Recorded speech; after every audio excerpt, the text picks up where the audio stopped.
O Senhor esteja convosco. Proclamação do Evangelho de Jesus Cristo segundo João. Ao anoitecer daquele dia, o primeiro da semana, estando fechadas por medo dos judeus as portas do lugar onde os discípulos se encontravam, Jesus entrou e, pondo-se no meio deles, disse: "A paz esteja convosco." Depois dessas palavras, mostrou-lhes as mãos e o lado. Então os discípulos se alegraram por verem o Senhor. Novamente Jesus disse: "A paz esteja convosco. Como o Pai me enviou, também eu vos envio." E depois de ter dito isso, soprou sobre eles e disse: "Recebei o Espírito Santo. A quem perdoardes os pecados, eles lhes serão perdoados. A quem os não perdoardes, eles lhes serão retidos." Tomé, chamado Dídimo, que era um dos 12, não estava com eles quando Jesus veio. Os outros discípulos encontraram-lhe depois e contaram-lhe: "Vimos o Senhor."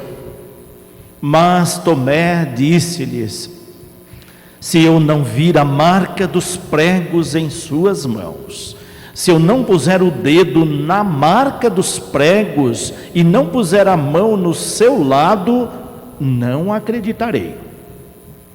8 dias depois, encontravam-se os discípulos novamente reunidos em casa, e Tomé estava com eles.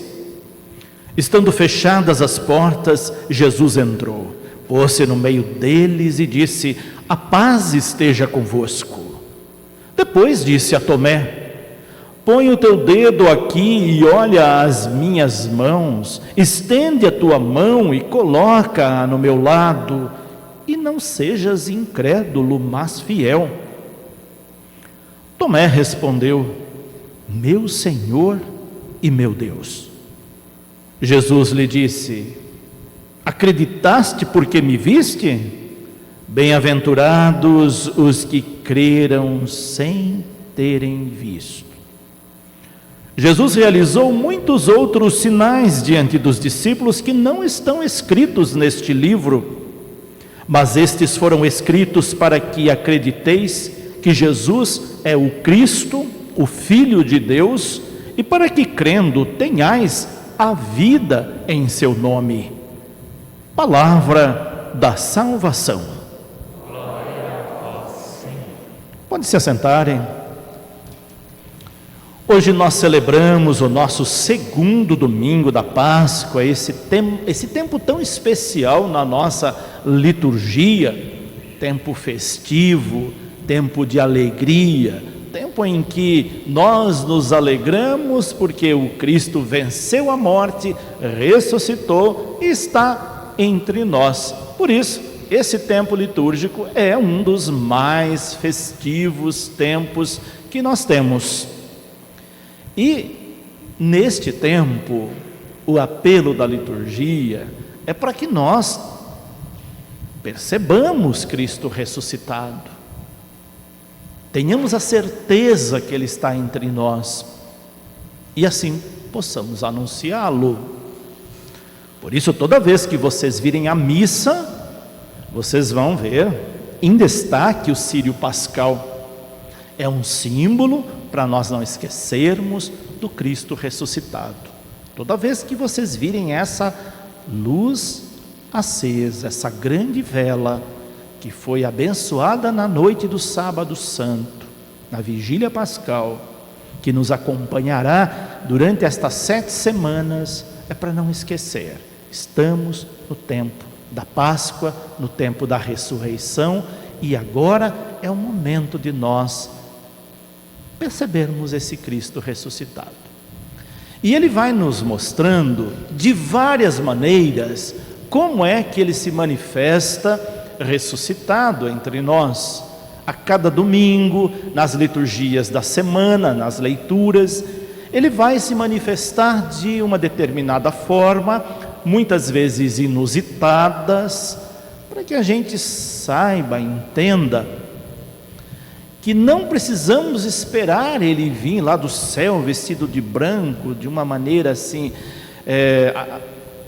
mirabolante, para acreditar que ele está entre nós ressuscitado. Mas a liturgia de hoje, o que ela diz para nós?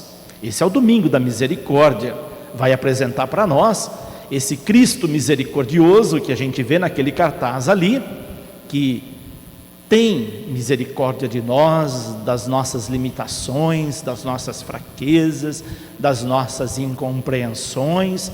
Ele é muito paciente conosco, como foi paciente com os seus discípulos. O texto do Evangelho de hoje, nós vemos que os discípulos estão reunidos na noite do primeiro dia da semana, com as portas fechadas, por medo. E não era para menos. Eles tinham presenciado uma cena horrível da morte trágica de Jesus, e ficaram com muito medo de acontecer o mesmo com eles, porque eram discípulos dele, porque estavam muito perto dele. E se ele foi condenado como um subversivo, alguém perigoso, os seus discípulos também seriam vistos dessa maneira. Então o texto do Evangelho de João contextualiza esses discípulos reunidos numa sala, com o coração muito apertado, porque haviam perdido quem eles muito amavam, não tinham perdido a esperança, havia ainda um fio de esperança no coração deles, de que o legado de Jesus, o Mestre, continuasse a existir entre eles, mas eles estavam com medo. Quando nós ficamos com muito medo, a tendência é nós nos fecharmos, nos isolarmos.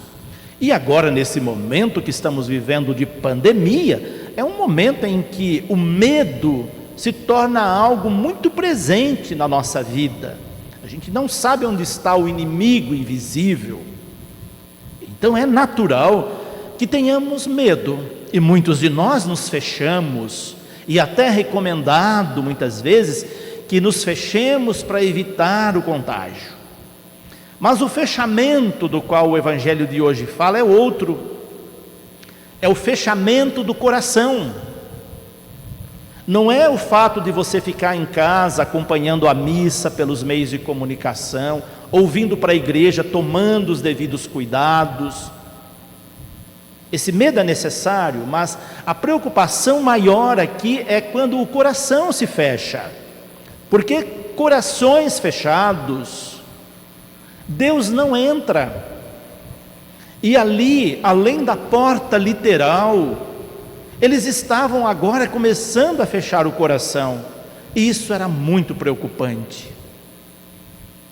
Que esse tempo de medo não nos feche o nosso coração, possamos escancarar nosso coração para a solidariedade, para o amor, para a compreensão, porque se fecharmos o coração, além de nossos irmãos não entrarem, Deus também terá dificuldade de entrar.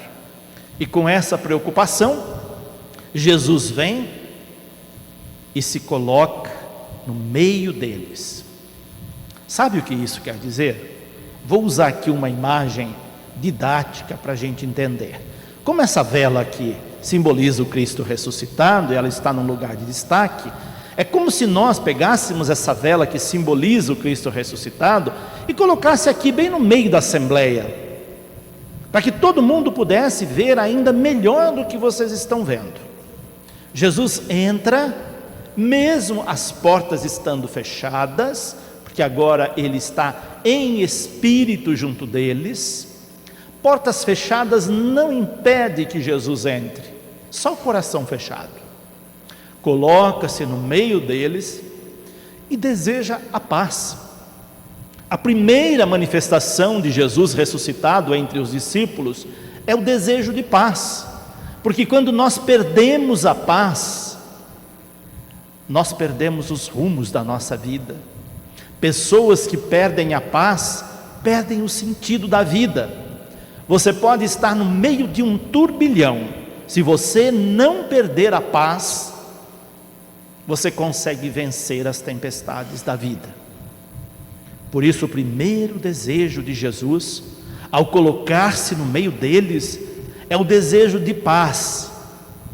É como se Jesus estivesse dizendo para eles: mesmo depois de tudo que vocês viram, sofreram, não percam a paz, porque a continuidade da minha missão vai depender da paz que vocês têm no coração. Esse foi então o primeiro desejo de Jesus. Depois de desejar a paz, Jesus, para provar para os discípulos que era de fato ele e não um fantasma, porque muitos já estavam imaginando que ali tinha um fantasma. Às vezes Jesus não passa de um fantasma na nossa vida. Quando a gente não crê plenamente na ressurreição, Jesus passa a ser só um fantasma na nossa vida. Então, para que eles não imaginassem que estavam vendo um fantasma, Jesus mostra-lhes as mãos com a marca dos pregos, o lado aberto, e diz para eles não terem medo, para eles se alegrarem. Aqui está a essência daquilo que é essencial para a nossa vida, aquilo que é fundamental: não perder a paz, não ter medo e se alegrar. Jesus insiste na paz, vai dizer novamente: a paz esteja convosco. E aqui tem o envio dos discípulos. João coloca Pentecostes no dia da ressurreição, diferente de Lucas e Marcos, que vai colocar Pentecostes 50 dias depois da Páscoa. São João coloca Pentecostes no dia da ressurreição, sopra sobre eles o Espírito Santo e os envia para a missão. Vai dizer para eles: como eu fui enviado, como o Pai me enviou, agora eu envio vocês. E com o Espírito Santo eles vão em missão. E a primeira missão deles é converter corações endurecidos, é converter os incrédulos. E essa missão começa entre eles. Tomé não estava presente naquele dia, quando eles contaram, quando eles anunciaram, ele não acreditou. Eu só acreditarei se eu tocar, se eu ver e tocar na marca dos pregos. Não é porque vocês estão dizendo que eu vou acreditar. Daí vem aquela expressão que a gente usa muito, como comparando São Tomé, de ver para crer. Jesus não desiste de Tomé, Jesus não desiste dos incrédulos, ele insiste e volta no outro dia, repete os mesmos gestos, entra, coloca-se no meio deles, deseja a paz e agora dirige-se diretamente a Tomé. Vem cá, coloca sua mão aqui, veja a marca dos pregos. E Tomé então faz uma das suas mais belas profissões de fé, reconhece que ali está o seu Deus, o seu Senhor ressuscitado. Na expressão meu Senhor e meu Deus, é a expressão da plena confiança de alguém que viu e acreditou. E aí que Jesus vai dizer: você acreditou porque viu, mas são felizes, são bem-aventurados todos os que, mesmo sem terem vistos grandes sinais, grandes milagres, acreditaram. Então não vamos esperar que aconteça na nossa vida grandes milagres para a gente acreditar nele, no Cristo ressuscitado. Ele quer que nós possamos vê-lo no cotidiano da nossa vida, nas coisas mais simples, porque a própria vida já é um sinal da ressurreição, um milagre de Deus. Nós temos muitos motivos para crer que Ele está entre nós, e é isso que Ele quer de nós, que agora, crentes na sua ressurreição, possamos anunciá-lo, como fizeram os discípulos na primeira leitura que nós ouvimos, do livro dos Atos dos Apóstolos, aonde eles estão formando as primeiras comunidades e ali testemunhando Cristo ressuscitado. E aqueles que acreditavam formavam uma comunidade autêntica. Esse é o sentido da igreja. Igreja comunidade de comunidades, igreja solidária, igreja que partilha, igreja que reza junto, igreja que caminha junto. A nossa igreja tem suas raízes nessas primeiras comunidades. E aqui o texto vai dizer que aquela multidão que iam formando comunidades, eles tinham um só coração e uma só alma, ou seja, eles estavam unidos nele, apesar das diferenças, das suas maneiras distintas de ser, havia algo em comum que unia de coração e alma. E por estarem unidos de coração e alma nele, no Cristo ressuscitado, eles viviam em comunidade, não considerando nada de pessoas particulares, tudo era colocado em comum, até as coisas mais elementares da vida, tudo partilhado. Esse é o sentido de comunidade. Quando a gente partilha alguma coisa na igreja, nós lembramos dessa passagem bíblica. Hoje pela manhã, por exemplo, quando eu passei aí à frente da igreja, que estávamos arrecadando alimento para as famílias carentes, e eu vi que várias pessoas vieram e trouxeram alimentos, eu logo lembrei desse texto. É a comunidade de Jesus Cristo ressuscitado, sendo solidária, ajudando a outros que não têm. Eu posso doar 1 quilo de arroz, 1 quilo de feijão, eu posso doar um pouquinho do meu tempo, eu posso doar um dom que Deus me deu, eu posso fazer alguma coisa para o meu semelhante. Isso é ser igreja, e é isso que faz a beleza da igreja. E a nossa igreja é bonita, porque tem vocês que creem no Cristo ressuscitado, e que manifestam isso através desses gestos tão bonitos. Isso se espalha pelo mundo todo. A beleza da nossa igreja universal no mundo todo é porque tem tanta gente que crê na ressurreição e assim procede como procediam as primeiras comunidades cristãs.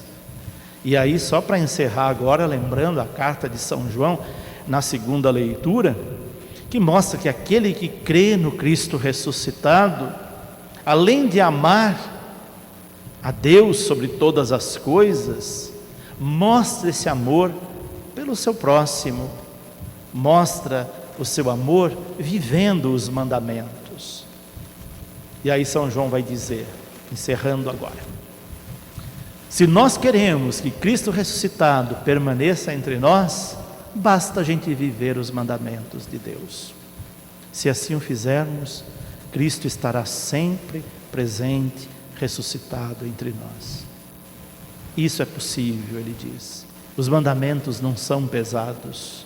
Só sente que é pesado o mandamento aquele que não entendeu a proposta dele.